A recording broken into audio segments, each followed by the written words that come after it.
Shraddha, go ahead. Thanks, Ravi. A very good evening, everyone. Today we have gathered here for the event Civil Liberties Dialogue with Ms. Sagarika Ghose on we're here to talk about human rights and civil liberties. So human rights and civil liberties give us all the freedom to develop to our fullest potential and lead fulfilling lives. We want it implemented fully across India. Through campaigns such as Civil Liberties Dialogues, Swatantrata Center as well as Students for Liberty work hard to protect and expand civil rights and freedoms guaranteed to all Indian citizens through Indian Constitution as well as international conventions and treaties. Swatantrata Center is a non-profit company that is registered under the Ministry of Corporate Affairs, and it works to identify fundamental barriers to building a decent life with dignity and lifting socio-economic barriers through liberal approaches towards policy, education, and advocacy. Students for Liberty is an international organization, libertarian organization, which was started in the United States, but now it has branches in all countries across the globe. It was formed by students to share experiences about their classical liberal student groups, and it has grown to a full-fledged organization with networked students groups across countries. Today, we are honored to join by our esteemed speaker, Ms. Sagarika Ghose, who's an Indian journalist, columnist, and author. She's been a journalist since 1991 and has worked the Times of India, at the Outlook, at the Indian Express. She was also a primetime anchor for BBC World on Question Time India and on the news network CNN-IBN. She was also a deputy editor for the latter. Ms. Ghose has won several awards in journalism and is the author of 2 novels as well as a biography of our erstwhile Prime Minister Indira Gandhi. The biography is titled Indira, India's Most Powerful Prime Minister. And another one of her most famous books that we would like to talk about again a little bit in today's talk is Why I'm a Liberal, a manifesto for Indians who believe in individual freedom. She's currently the consulting editor of the Times of India. We are very happy to have you here, ma'am. With that, I would now like to hand over the mic to Ms. Sagarika Ghose to go ahead with the presentation. So later we get a lot of opportunities to ask her all the burning questions that the students have regarding liberalism in India. Thank you very much, Students of Liberty, for inviting me for your talk.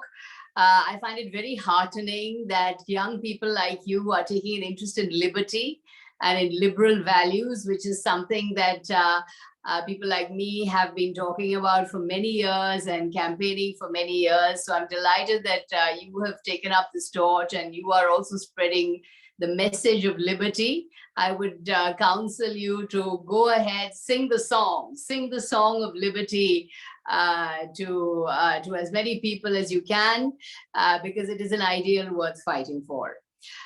So in 2018, I published my book. If you don't mind, I'll just hold it up. That's called Why I'm a Liberal, a manifesto for Indians who believe in individual freedom.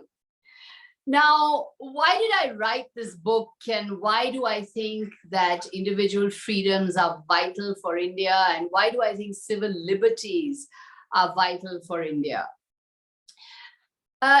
If you look at the way the Indian state has developed, now the Indian state has actually developed from the colonial state. As you know, the Indian Penal Code was established in 1860. It was established by the British Raj. Law of sedition was brought into being in 1870. That is also a colonial law. Paradoxically, Britain has done away with the laws of sedition in 2009, but India still has the sedition law, which is a colonial era law, which still oppresses citizens today. So the Indian state, I call it, it's been called a flailing state, it's been called a failing state. I call the Indian state the big state, because the Indian state, through successive governments, whether they are Congress governments or coalition governments, well, less so for coalition governments, and the present BJP governments have continuously abused individual freedoms and individual rights. Now, you call yourselves classical liberal. I am also a liberal. I call myself a classical liberal as well. And what are the tenets of classical liberalism? Above all, individual freedom and individual dignity, rule of law, the open markets and economic freedom, and above all, limited government. So I believe that, you know, it is the awareness of how governments, successive governments, are taking away our personal freedoms and taking away our personal civil liberties, snatching away our personal civil liberties.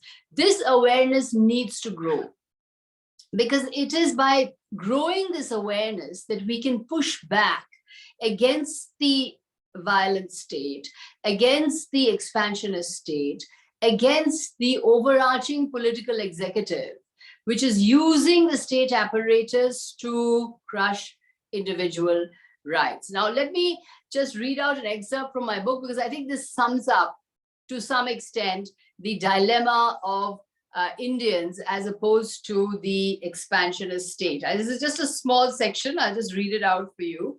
I think you'll find it interesting. How many bans are there today anyway? How many aspects of our behavior is policed? Do you want to eat a beefsteak in Maharashtra? Sorry, it's banned. Do you want to read Salman Rushdie's The Satanic Verses? Sorry, it's banned. Are you living in Gujarat and do you want to read the book The Great Soul by Joseph Lelyveld? Sorry, it's banned. Do you want to see the movie 50 Shades of Grey? Sorry, that's also banned. Want to see the play Me Nathuram Godse Bolto Hai? Sorry, that's banned too. Does Priya Pillai of Greenpeace want to voice her views in London? Sorry, she was banned from traveling. Want to see India's Daughter, a documentary on the Nirbhaya rape case? Sorry, that is also banned. Citizens, have you linked your income tax documents with your Aadhaar card? You're guilty. Are you finding it difficult to fill in complicated GST forms? You're guilty. Did you ever keep cash in the house? You're guilty. Do you eat meat? You're guilty. Do you read leftist books or Mughal history books or books on Marxism? You're guilty. Do you watch porn online? You're guilty. Do you want privacy on the internet? You're guilty. Do you feel the national anthem need not be played in movie theaters? You're guilty. Are you a woman who dares to drink in public with male companions? You are of low moral character and you must be guilty. So this is the censorious, illiberal, liberty-snatching environment in which we are currently living. Now, you have seen every day in the news the manner in which individual freedoms are taken away on a daily basis. Now, comedians are not allowed to do stand-up comedy because there is a mob which is opposing these comedians and forces them to stop their acts. Now, mobs are very interesting in the big state. You see, when the big state expands and it expands its patronage networks, it then moves into patronizing various groups and various group identities. And in order to patronize these various group identities, it also, in a way, legitimizes the moral police or vigilante squads, which fan out in society and act as agents of the big state. You know, today, supposing we were having a discussion, an open discussion of liberals in an auditorium somewhere in a public place, and a mob came in, allied to a ruling party politician, and disrupted our proceedings. What would we do? Where would we go? Would the police help us?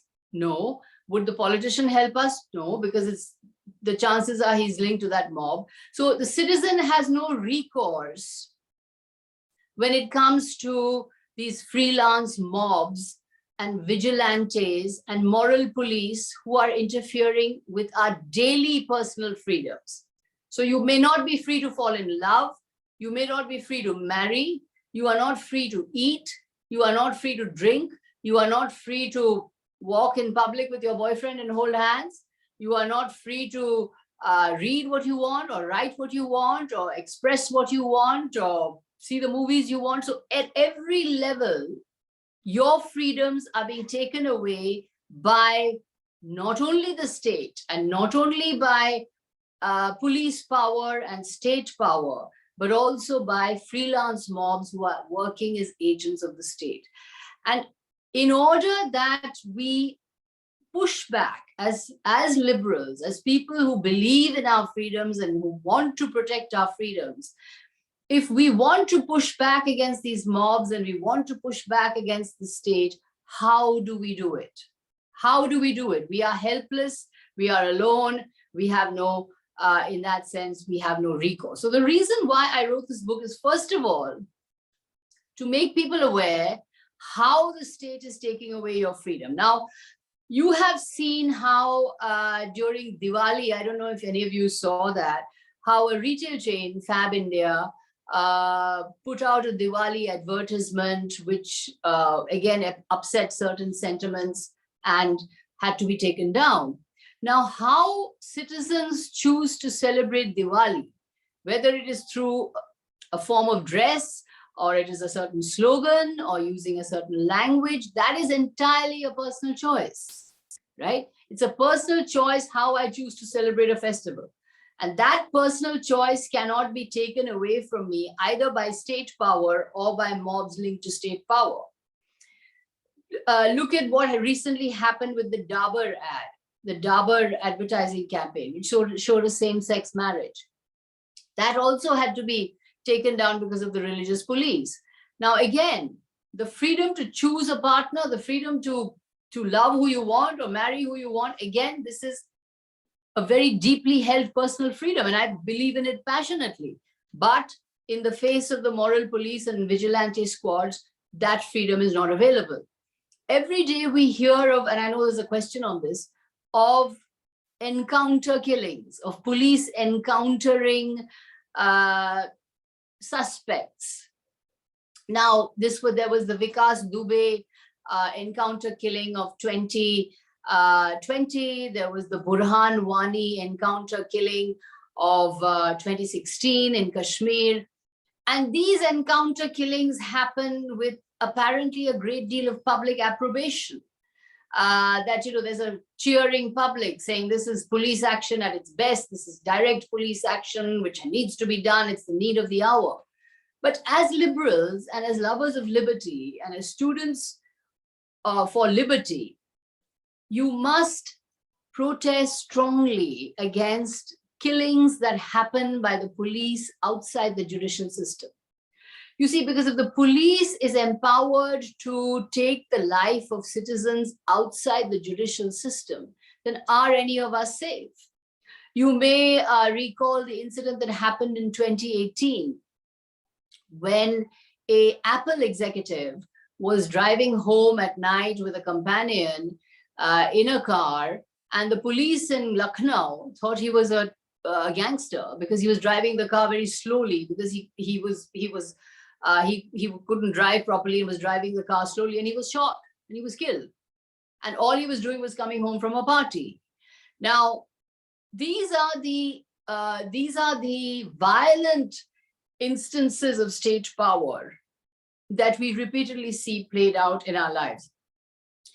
Now, so in that sense, we need to become aware that the state's power, the state's capacity for violence, the state's capacity for targeted violence. Gandhi said the state is a concentration of targeted violence. I'll read out Gandhi's exact quote on the state, because I think this is very important. Gandhi is my mentor, and he was, I believe, the father of Indian liberalism. And Gandhi on the state is something I know that all of you may have already read him, but you must read him if you haven't. The state represents violence in a concentrated and organized form. The individual has a soul, but the state is a soulless machine. It can never be weaned away from violence to which it owes its existence. So again, the capacity of the state for violence, the capacity of the state to snatch away our rights, is something I wanted to make people aware of, and which is why I go among people and I talk about this constantly, that I think Indians need a healthy dose of libertarianism. We have inherited a colonial state. We have inherited a state in which the police, the bureaucracy, the administrative system have come down as inheritances to us from the British Raj. The police that we have today is the police that the British Raj had. It's the same police. We have simply inherited it from the colonial government. The colonial government, which is to use the police to beat citizens, to jail freedom fighters, to be an instrument of repression on Indian nationalists and on Indian patriots. That is the police today which rules independent India, right? The judicial system, the Indian Penal Code, as I said, has come down to us from the colonial period. So India is free, but are Indians free? That is the question that we all have to ask ourselves in the context of the violent state and in the context of, individual freedoms. Now, liberalism and theories of liberty and theories of individual liberty and civil liberties are often located with the Western tradition. And of course, liberalism did come from the West. It came, as you know, these signal events of the American War of 1776, the French Revolution, the idea that collective self-government is an ideal and that restraints must be placed on the governing authority, whether that is the monarch or the ruling oligarchy or whoever the ruler is. The consent of the governed is fundamental. The rights of the governed, the Bill of Rights of the governed is important, is of signal importance in collective self-government. And in fact, the powers of the monarch or the powers of the rulers must be restrained, Now, as a journalist, I have seen, for example, in the Indian context, where the state is relatively restrained, where the state is relatively confined to a welfarist, delivery-oriented role, the citizens' lives are so much better. Now, if you compare, for example, Kerala with Uttar Pradesh, what we have in Kerala is a alternating arrangement of UDF and LDF. You have the Congress-led alliance and the left-led alliance, which alternate in power. I think this time, the last election was the first time the LDF has broken that alternating arrangement and has come back to power for the second time, beating anti-incumbency. But what tends to happen in Kerala is that LDF, the left-led LDF and the Congress-led UDF alternate in power. Now, as I point out in my book, when you have political competition, when you have alternating spells of different parties in power, you tend to have greater delivery of welfare and greater delivery of services, because the politicians in power don't get a chance to become entrenched. They don't get a chance to become monopolists of power. They need to be responsive to citizens because they'll be voted out the next time. They need to keep up their delivery mechanisms. They need to be involved in local government. And so there is an incentive in political competition to create a better performing government. So when there is political competition, there is better performance. When there is single party rule, for example, in Uttar Pradesh, if you have large periods of when you had the Congress monopoly, governance basically collapsed. In India, when you have single party massive mandates, those governments come in with a huge mandate, but within a very short period, the honeymoon with voters ends. You had Indira Gandhi come in with a huge mandate in 1971. There was the 71 war after she came to power on the big Garibi Hatao slogan. And within 3 years, she had declared the emergency. You had Rajiv Gandhi, who came to power on, again, a massive mandate in 1984, over 400 seats. But within a very short period, by 1987, the Bofors scandal had hit. In a similar way, you have had, Mr. Narendra Modi come in with a huge mandate. But of course, there are several questions now being raised about policies that the government has adopted. So I believe that, in many ways, single party rule or monopolistic arrangements by political parties are where governance falters. Now, in India, as a journalist and observing governments over long periods, particularly in COVID times, there are 5 features that I would say make up smart government in India. And as a liberal, make up smart, liberal, civil liberties-oriented governments. The first feature is smart government should be less government, right? So less bureaucratic red tape, less bureaucratic cholesterol. And we found that in COVID times, the governments that have actually had less bureaucracy and less Babu apparatus at every level have performed better. The second feature of smart government, I would say, is leadership by experts. There has to be a much greater involvement of citizen experts, a much greater involvement of citizens' talent, much greater involvement of citizens' stakeholding in government. We must have greater citizen-politician partnership in government. So leadership by experts is very important. Third is decentralization and facilitation. Governments need to decentralize and need to facilitate. The top-down approach in India does not work. A decentralized, people-oriented, community-oriented, civil liberties-oriented government is really what is necessary for smart government. So less government, leadership by experts, decentralization. Fourth, I would say insulating the emergency decision-making processes from politics. Politicization, over-politicization is what is destroying civil liberties in India. You have so much politicization, whether on the one side or on the other side, or politicians of rival political parties fighting out their turf wars, that citizens suffer. Citizens' liberties suffer. If you are in a certain dispensation, your freedom of expression may be acceptable. In another dispensation, the same freedom of expression is not acceptable. So there is no across-the-board acceptance of freedom of expression. It is all dependent on politics. So over-politicization of decision-making is another issue that is another feature that smart governments must steer clear of. And the fifth feature, I would say, of smart government in India is to provide substantive, truthful, accurate information.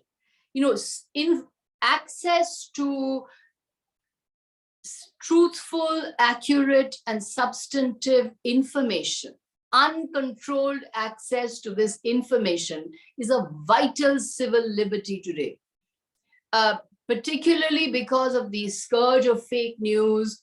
We have, falsehoods being disseminated on social media. We have outright lies, myths, exaggerations, all part of social media, becoming viral videos. So governments are duty bound to provide factual, truthful, accurate information. This is a vital civil liberty, because otherwise, without information, the information ecosystem on which democracy is dependent. Democracy is dependent on information. We need truth. We need the facts. Otherwise, how will we decide what policies to pursue, or whether a policy is good enough, or whether a policy is working? We need the truth. And what is happening is that the truth is becoming increasingly hostage to politics with the avalanche of fake news and big tech platforms disseminating fake news on an industrial scale. So the access, the uncontrolled access to fact-based information is a vital civil liberty. So civil liberty in India resides in 5 features of smart government: less government, decentralized government, citizen-oriented government and leadership by experts, insulating decision-making from politicization and over-politicization, and access to information. This is how governments can protect civil liberties. Now, we are living in times of what is called the elected autocracy. I'll wind up in just a few seconds, and then we can open it up to discussions. Now, in the 1930s, it was said that the enemy of democracy was fascism. In the 1940s, the enemy of democracy was said to be, in fact, for fascism. In the 1930s, it was communism. Today, the enemy of democracy is democracy, right? It is leaders who are coming through the democratic system who are abusing democracy. So if you have a big enough mandate, you can ride roughshod over the judiciary, over the police, over the cabinet system, over the opposition, over citizens' rights. You can simply have a functioning authoritarian government or an autocratic government, which is democratic in name only.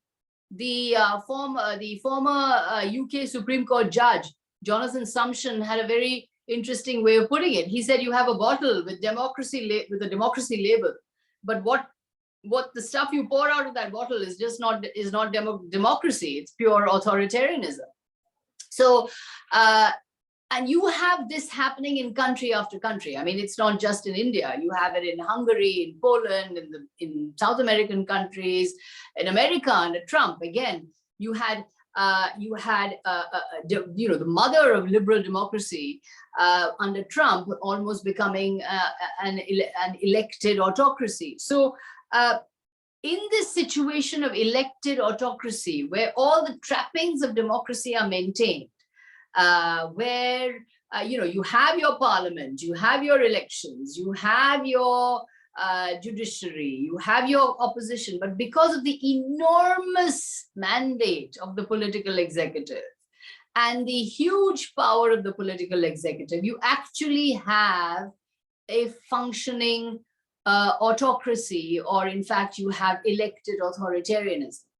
Now, this I have seen firsthand as a journalist.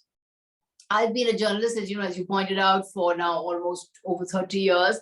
And the situation for journalists in India has never been worse. What is happening to the free press in India is a catastrophe. Because during the emergency, when Indira Gandhi imposed the emergency, she took away political rights. And it was clear this was an emergency. All fundamental rights were suspended. Journalists were jailed. The newspapers were censored, and that was it. It was a regular emergency, and all rights had been taken away. What we are what we have now is, dictatorship by stealth and dictatorship through informal means. This is not as has been said, this is an undeclared emergency. So you can have use of ostracism, you can have use of denial of advertising, you can have uses of denial of access, you can have denial of interviews, you can have denial of any kind of interaction. So governments are using the leverage of access and advertising and and ostracism to in fact completely terrorize and browbeat, and in a way even criminalize journalists. And I think this is a catastrophe of civil liberties that is happening at the moment. So civil liberties are being threatened not just at a personal level, but they're being threatened at a political level, and at the fundamental level, and at a very fundamental level, the civil liberty of the right to information and the rights of the free press are being fundamentally taken away. So what I also explored in my book, and we can talk about this in the discussion, I'll wind up now, is that this is not just about one particular government or one particular ideology. In fact, successive Indian governments, let's not forget that the Armed Forces Special Powers Act was introduced by Nehru. It was Nehru in 1951 who introduced conditionalities on Article 19 by saying Article 19, the article that gives us freedoms, is subject to reasonable restrictions. Then, of course, we had Indira Gandhi, who then brought in the emergency and who suppressed, civil liberties. Till today, we have what we are seeing as the apogee of the big state, the apogee of the crushing of civil liberties, which has happened over a successive period of time. So I think as liberals and as soldiers of liberty and as adherents of liberty, I think all of us need to get out there and make people aware and ourselves be aware that our liberties and our personal freedoms are fundamentally under threat. And as liberals, we need to get out there and make the liberal message work in order that we can push back against India's violent and colonial state.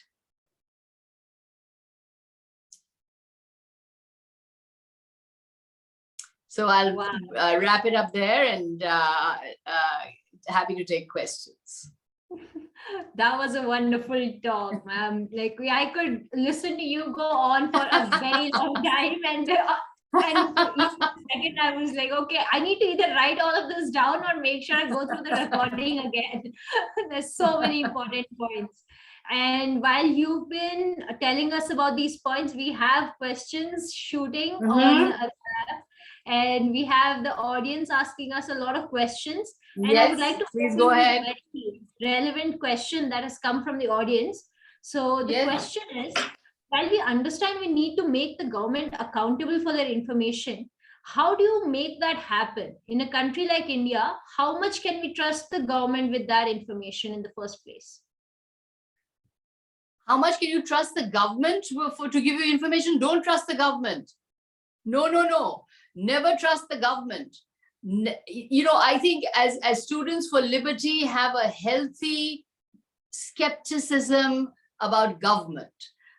This is lesson number one. As far as information is concerned, I would say you now need to work very hard at getting good, truthful, factual information, because there is so much fake news out there.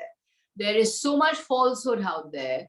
And these are being amplified by the big tech companies of Twitter and Facebook and what have you. And they are disseminating falsehoods on an industrial scale.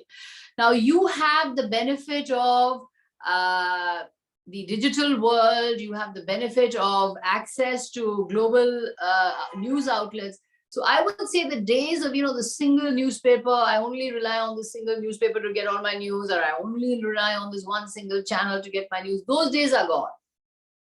You have the benefit of a large number of news outlets. I would say you need to, consume as many news outlets and expose yourself to as many news outlets as you can, and trust only those news outlets that are giving you factual, verified, filtered, not filtered, but factual, verified, fact-checked information.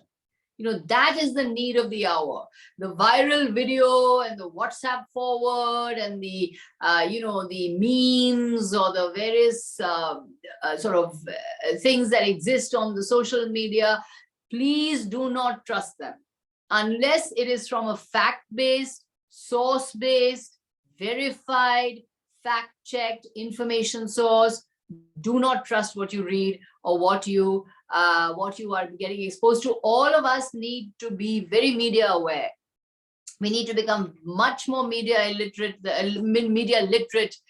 than we are, because the media it's quicksand. It's very treacherous. It can tell you things and show you things that are not true.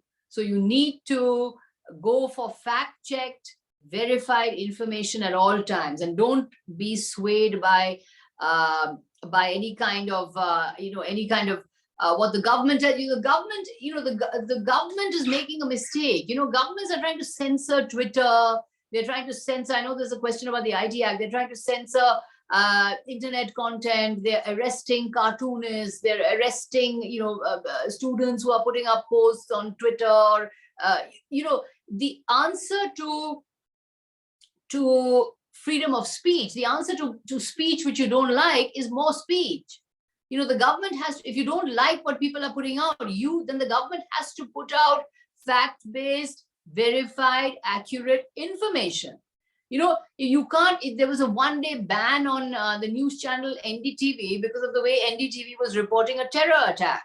Now, the answer is not to ban a news channel or to ban a newspaper or to ban a news outlet for providing information. The challenge before the government is putting out information. Put out information that the citizens need to know. If there's a terror attack, you need to put out solid, accurate, truthful information about what is going on. And so then there won't be rumors, and there won't be false information, and there won't be rumor mongering. So the government needs to put out proper information. That's not happening. Instead, the government is banning information outlets. That's not the way to do it in a free society. Today you can't, how much can you ban? You can't be a, one-eyed cyclops playing whack-a-mole. This is banned and that is banned and so-and-so is in jail and so-and-so is in prison. How many people are you going to ban in jail and in prison? The fact is you need to give out the factual, truthful information so that the rumors are shut down. Absolutely, ma'am. That is very important. And it's very important that we don't forget this, because mostly when we don't agree with a view that we don't like, usually we also go for, okay, maybe just turn that off or ban that person, which is not correct at all. So no, it's not about what you don't like, but you may like or disagree or not agree with the person, but we all need fact-based information, right? We need the truth. We have to get the truth. There is such a thing as the truth. There is such a thing as the fact. It's not just all opinion. It can't, life, the news is not just about opinion. And this is why I was in television, but I'm opted out because television now is just opinion. You just have anchors giving their opinion. I think this and I feel that, but what about the news? We need to equip people with news. So I would say get out there and really look for the news that is accurate and verified. Absolutely. You kind of answered our second question, which was on this point. And it was a very on-point question because the audience member has asked, it is media which creates and changes narratives in today's society. But when media is sold and they act like marketing executive agents of the government, how do you say that the media still has a voice for people? And if not the media, then who will be the voice for people? That's a very good question. I think the media is dead. The business model of television media is finished. It's dead. It's over. It's advertising-driven news. It can't work. Because you see, when you have advertising-driven news, then you need to get the eyeballs, you need to get the TRPs, and if you need to get the TRPs, then you need to have sensational content, you need to keep, breaking news, and you go into breaking news on all kinds of things.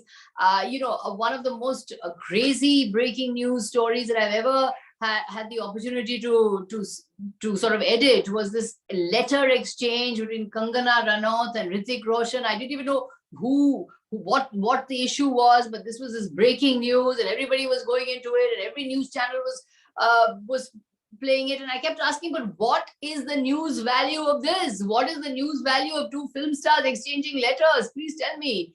And, so I think what has happened is that the media business model has completely broken down. Journalists have, there are a handful of journalists who are still doing journalism.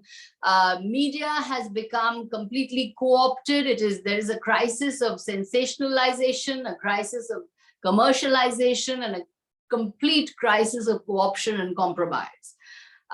So this government, I think, has, in the emergency, it was said that the journalists, when they were asked to bend, they crawled. This time, they're not even crawling. They're just, lying flat at the feet of the political class. So it's terrifying what has happened to the media. It's not called Godi media for nothing. So the media has completely, sadly, sold its soul. But I think in this situation, what needs to happen is that there are journalists who are doing their job very bravely, and those journalists deserve support. I think you know who they are. They are there on the digital, some of them are there on TV, some of them are there in newspapers. So the journalists who are still trying in some ways to make their voices heard should be supported. Since the media has collapsed and the media has failed, I think more than ever, we need civil liberties, and for citizens to band together, form groups and associations, press for your demands, approach your local representative. You know, as Hillary Clinton says, don't be a bystander in democracy. Take seriously the opportunities of citizenship. We need to make democracy work. Democracy is the only form of government. It's the least bad form of government, which can help humanity survive, thrive. It is through democracy that we can realize our potential. It is through democracy that we are safe. It is through democracy that our liberal freedoms are safe. It is through democracy that we can have women's empowerment, or empowerment of the marginalized, or empowerment of the weaker section. So democracy is very precious. It is the least bad form of government, as has been said. And we need to make democracy work. And all of us as citizens should not be bystanders. We should not just say, oh, well, you know, it's happening to somebody else, I really don't care. Take seriously the opportunities that you have as a citizen, and that you have these opportunities of citizenship. You know, canvas for your causes, form groups, get out there and make your voice heard. There are forums in which you can make your voice heard. So be a citizen. And this is what I tell everybody, you know, be a citizen, don't be a bystander. This is a quote from Hillary Clinton where she says, you know, take seriously the opportunities of citizenship. So we must make the most of citizenship, and must make the most of the fact that we are born into a democracy. Okay, it's not working properly, but we have to make it work. And ultimately, it's up to all of us. That's a very strong quote, and a very strong person asking us to follow that quote by another strong woman. So we have a very quick follow-up to that answer. And this is something that I was also curious about. So one of our audience members has asked, how can we make the media more trustworthy, as media houses are largely aligning with political parties rather than providing us fact-based analysis? What can we do at our end to make them more trustworthy? What you can do as engaged citizens is to support media which you think is fair, which is support media which you think is truthful, which is doing good journalism, which is doing, and there are several outlets on the digital sphere where you can find, you know, journalists who are doing good work. You can support journalists who are, say, certain journalists in newspapers or television who you think are doing good work. So support them, consume their work, you know, react to them, and you know, switch off the channels that are putting out propaganda.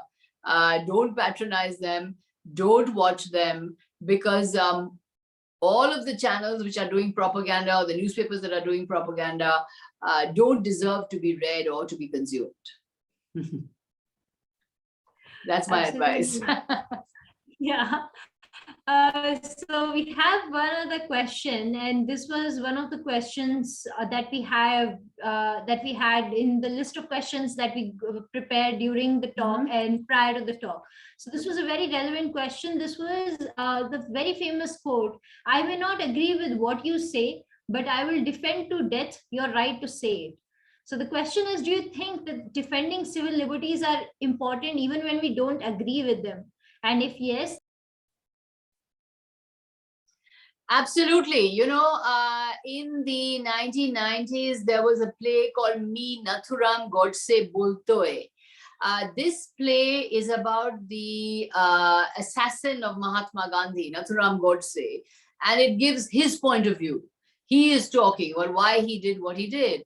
And there was a big move at the time to ban this particular play. And I was one of those in the forefront of saying, no, this play should not be banned, because, it's not about a viewpoint which you find repulsive or you find completely disgusting, or you're repulsed by it, you're disgusted by it. The fact is, in a democracy, if that viewpoint is not inciting violence or is not a call to arm, that viewpoint has a right to exist.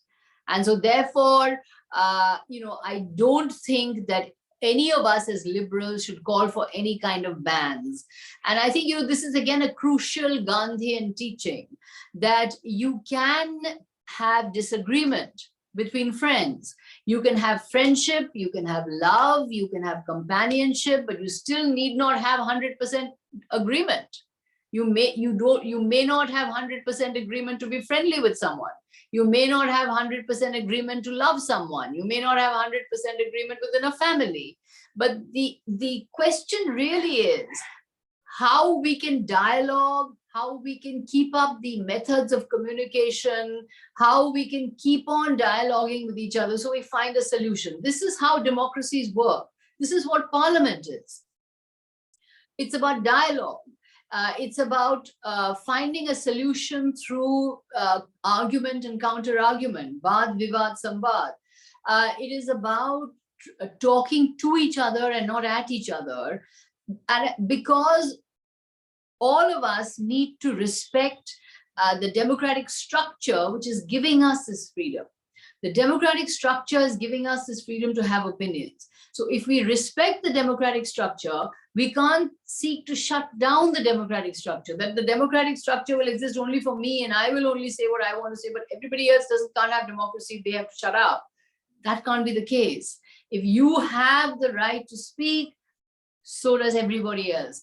And the great sort of teaching of liberal values is that we need to be able to dialogue with each other. We need to be able to talk to each other in order to arrive at a solution. So liberal solutions lie in dialogue. Liberal solutions lie in talking to each other. I always tell people, get off social media. Don't spend hour after hour arguing on Twitter with a stranger who you'll never meet.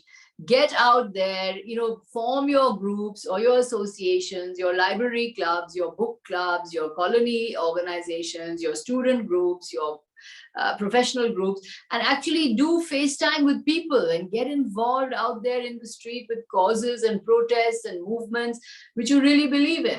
So there is no substitute for for face-to-face communication. I mean, that is another liberal solution I would advise, I would counsel. Face-to-face communication, face-to-face talking to each other, not just through social media, not just through the internet, but actual physical communication with each other on the street in public places. That is often the best way to sort out differences. Right, ma'am. And we have one other very relevant question on with respect to the weaponization of the mobs. So this questions come from the audience. So the question says, when you say that citizen has no recourse, specifically when mobs are being weaponized by the politicians, how do you place the judiciary in the picture in such situations? Can you expand on that? Well, as I said, today we have a plethora of mobs, which are all kinds of mobs of all different entities who are taking away our fundamental rights and snatching away our fundamental rights. Now, we look to the judiciary as the guardian of our civil liberties. We look to the judiciary as the protector of our civil liberties, because frankly, without the judiciary, we are completely helpless. The citizen is completely exposed to the full force of executive power and the violent state if it was not the judiciary standing as the sentinel. The judiciary and the media. The media has collapsed, but the judiciary is still standing. But, there have been disappointments at the way the Indian judiciary in the present times has often not protected civil liberties. has not protected the rights of citizens. For example, in the case of the 2010 case of Akhila Ashokan, I don't know if you followed that case of the love jihad.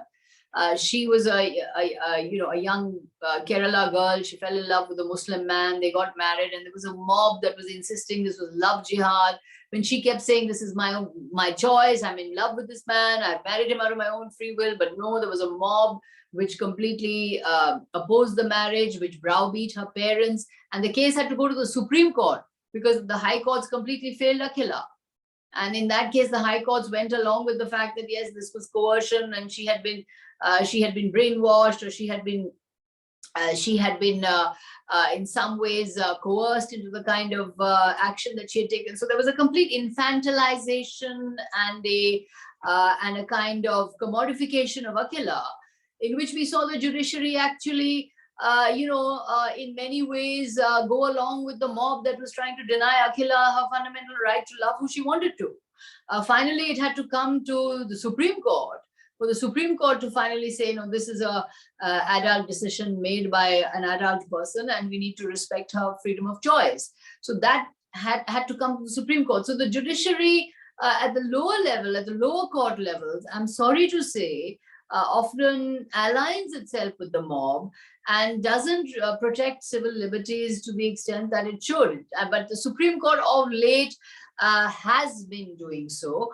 But on the other hand, we have had some very, very disturbing things, such as, I don't know if you remember the case of a union minister, Jayant Sinha, actually garlanding a mob which was accused of lynching, a cow trader who they said was a smuggler. So these were accused people who were accused of the act of lynching. They had come out on bail, and the union minister was seen garlanding them. So if the political executive is giving out these kind of messages, then you see it gives permission for everybody down the line for this kind of crushing of civil liberties and unlawful behavior.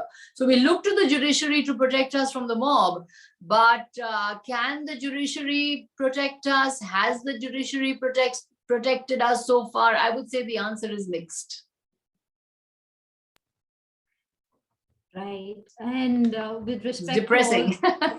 Yeah, a little bit, yes, when we have only one It's depressing, but you mustn't get depressed. But I don't want to sound depressing for all you young people. I don't want you to feel that there's no hope out there, because there's lots of hope, right? There's lots of hope. There are lots of good rulings that the judiciary has given.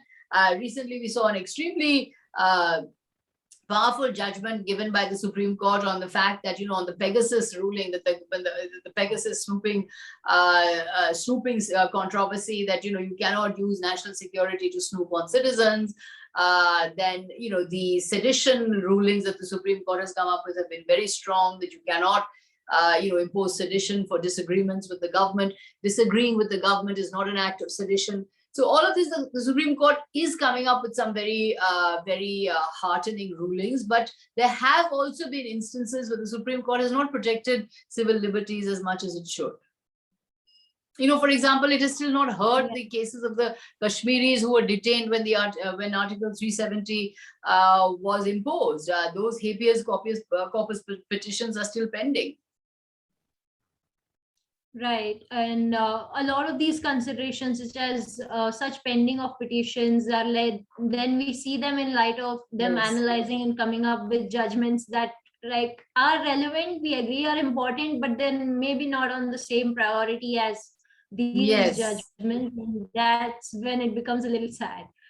So we have one, So we have a question regarding Indian liberal values in India. So the question is, while liberals have a very strong voice on the limited control of state over individuals, do we also need a limitation on how much a society controls an individual's actions? And where do we draw the lines in such scenarios? So that's a good question. Liberal is basically, the word comes from liberty, and it comes from individual freedom. Liberals are about individual freedom and individual dignity. I'll read out what Ambedkar said, which is again very interesting. I got it here. The assertion by the individual of his own opinions and beliefs, his own independence and interest over and against group standards is the beginning of reform. So any form of group which is oppressing the individual is a form of tyranny, according to liberal values. Whether it is state, whether it is society, whether it is a community group, whether it is a caste group, whether it is any form of group which imposes its will on an individual, that is to be resisted by the liberal. The liberal stands for individual dignity and for individual freedom, not for group identity. You see, because if you are conforming to group identity, then the tyranny of the state is simply the tyranny of the group. So the tyranny remains the same. Ultimately, it's about individuals and individuality, and that is what the liberal is striving for. And that is to me, that is the revolutionary nature of the liberal message, that it's about the individual and it's about individual freedom. It's not about groups, not about states, not about community, religion, caste, nothing. It's about the individual and her individual conscience. And Gandhi was particularly prescient on the power of individuality to transform societies, that it is the enlightened individual and her quest or his quest for truth, which is the engine of changing society. Society is to be transformed by individuals engaged in self-transformation.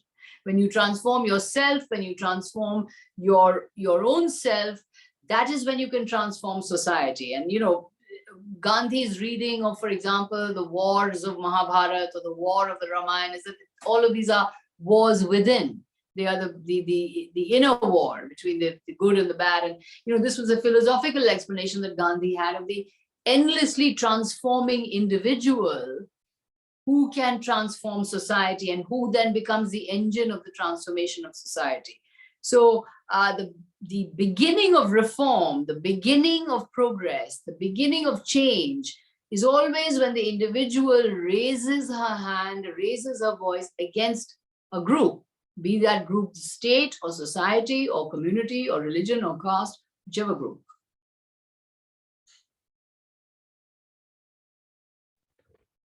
That's absolutely true. And we need to remember that mostly because we can't replace one form of tyranny with another and say that now we are free.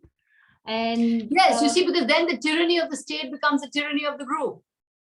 And so in that case, you're just replacing one tyranny with another. So that's not the answer. The answer is the individual and the individual conscience and individual dignity and individual freedom. So which is why civil liberties and civil freedom is so important.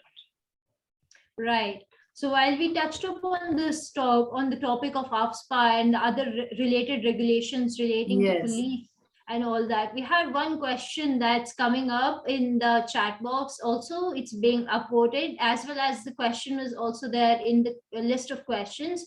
And the question is, the primary role of police is maintaining public order and safety, and enforcing the law and preventing, detecting, and investigating criminal activities in society, not using of brute force like armed forces. So in that context, can we consider the possibility of demilitarizing the police system in a country like India? And a follow-up for that is technology becoming the most abused tool of authoritarian states with regard to mass surveillance and suppressing the opinions of the people? Well, I'll take the first question. I'll take the second question first. Yes, we are becoming a surveillance society. That is, the Pegasus controversy has shown that. If you see a documentary called The Social Dilemma, I don't know if you've seen this documentary. It is really a scary documentary. I mean, we all need to see it. It is how the tech platforms are actually using algorithms to find out what kind of people we are, mapping our minds and then feeding us with the information they think that we want to see, and therefore constantly brainwashing us and constantly actually gaining access to our data. So in fact, every time you swipe a credit card or you log on to a particular chat site or a website, you then leave that electronic footprint, which is then mapped and then can be possibly used to surveil you. So I think in many ways, the impulse of the state to use these big tech platforms to surveil citizens and intrude on the privacy of citizens is a very grave concern. Social media, I have lots to say on social media. That could become another topic in itself. Social media, I believe, is undermining democracy in a very, very fundamental way. It's destroying information, it's destroying trust, it's destroying communication. Social media is actually leading to hate speak, it's leading to riots, it's driving people apart. I believe, and you've seen the whistleblower from Facebook who recently, she went public on the kind of things that she thinks Facebook is doing. So I would be, again, very, very careful as to how we consume Facebook and Twitter and all these social media platforms. On the police, there are several moves to reform the police. The police in India, as I said, is a colonial force. It is entirely under the influence of the political executive. So if the political executive is extremely powerful, then the police functions as a handmaiden of the political executive. The police's propensity to go in for direct action, like encounter killings or summary raids, or in fact, filing charge sheets without any basis on evidence. You've seen the charge sheets that have been filed in the Delhi riots cases. I mean, some of them by the Delhi police are laughable. They're like essays. The charge sheet on Omar Khalid, which I happened to see, was about, all kinds of theories that the police had put forward on pan-Islamism and pan-Marxism, and how Khalid is Omar Khalid is a combination of pan-Islamism and I mean, are you the Delhi police or are you writing a PhD dissertation? So clearly there was, very little evidence. There's very little fact-based evidence. So revealing in many ways how the police, sadly, is often in many ways aligned to the political executive. We've seen the manner in which the violence in JNU, where the masked people were engaged in violent activity in the Jawaharlal Nehru University. They have still not been brought to book. They have still not been brought to justice. So demilitarizing the police, is a very, very complicated subject. There's a whole issue on police reform. There's a whole, there's a draft legislation on police reform that is being worked on. Ultimately, I think the nub of it is not demilitarizing the police. It's the police. Who will the police report to? Does the police report to the political executive, or should the police be autonomous and report to its own head? You see, if the police is under the political executive, then the danger is that the police will perform only politically oriented tasks. But if the police is out of political control, it's out of the control of the administrator, then will the police become a law in itself and become even more dangerous? So I think the issue is complicated. It needs to be thought of very clearly, very clearly and in great detail.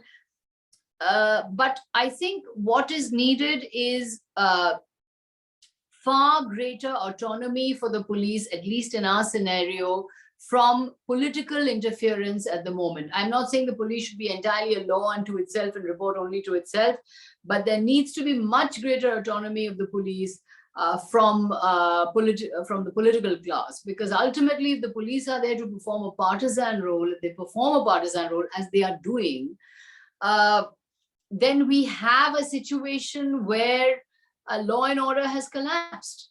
And all of this that we're talking about, liberal freedoms, civil liberties, civil rights, human rights, all of this requires the rule of law. You see, if there's no rule of law, then we can't we can't enjoy any of these civil liberties or any of these civil rights. I mean, I know of instances where there's so much of corruption in the police force that there are actually police officers who, in order to get a posting in a certain thana, they have to pay a certain amount in order to get a posting in a certain police station, so that they can then make the money back, because those are considered lucrative thanas and lucrative police stations where the possibilities of money making are much larger. So there is so much of corruption in the police force. There's politicization of the police force. There's there are extremely troubling discoveries that people have made about the way the police are working now. That we have reason to worry about the rule of law. There are some very idealistic and upstanding police officers. There are some very important instances where policing works, such as the manner in which, for example, the person sending out death threats to Virat Kohli's child has been nabbed. There, the police has done good work. But in many ways, the corruption and politicization of the police force is something that we need to worry about and work very, very urgently on police reform. This needs to happen, and there are several legislations in the pipeline, but is there the political will to take it up? I don't think so. Right, ma'am. And we have questions coming up one by one, faster than I can read all of them and keep track of all of them. But we have already run 10 minutes above the time schedule. And Okay. that is why I would like to ask the last question, and then I'll hand it over to Venkat for the vote of thanks. So the last question is, can you share some final thoughts on protecting civil liberties and political freedoms of people in our larger goal of building a liberal society? The best way to protect our civil liberties and our civil rights and our human rights is collective action.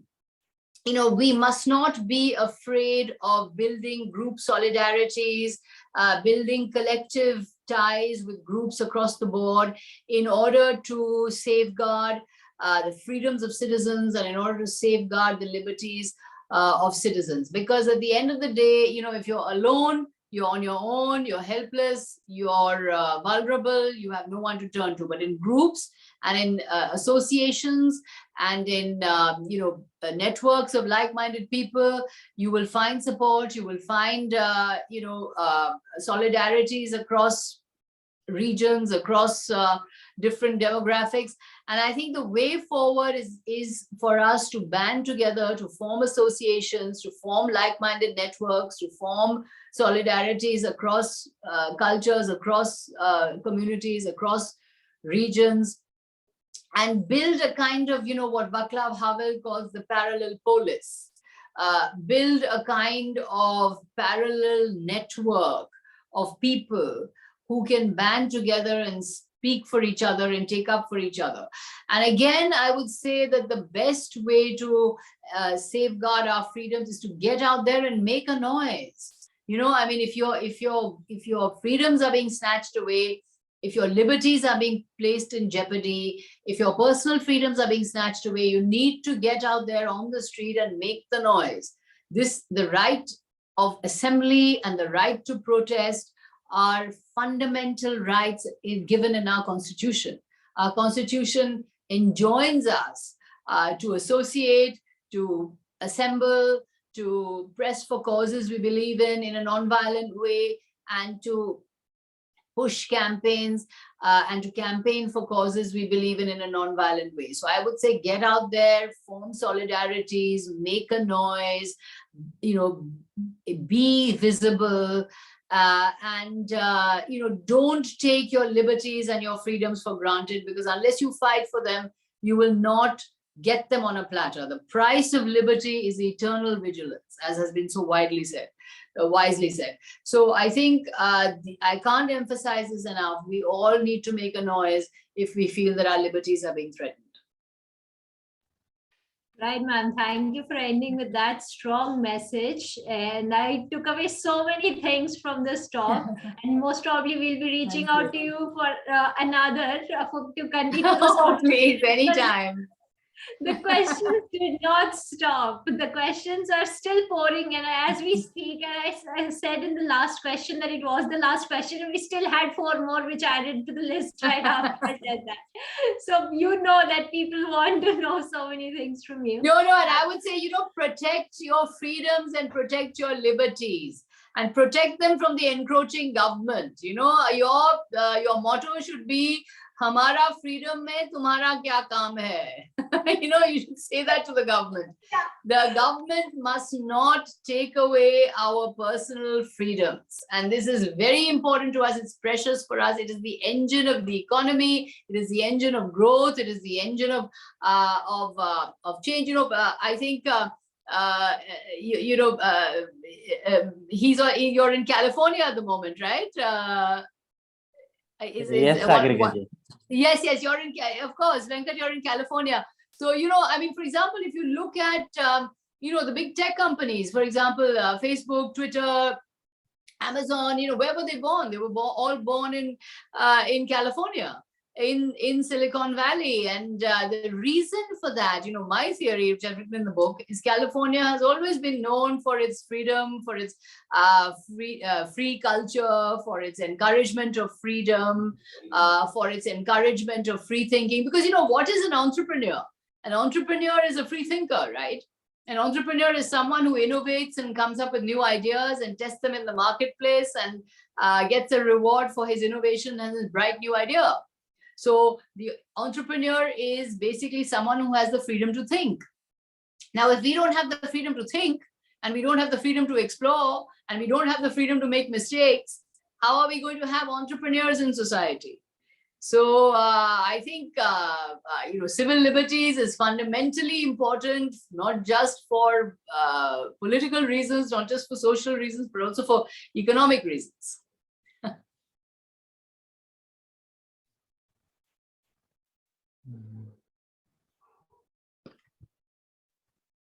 Yeah, I would like to now hand it over to Venkatesh for the vote of thanks. Thank you from my end, ma'am. It was a great talk. Thanks, Shraddha.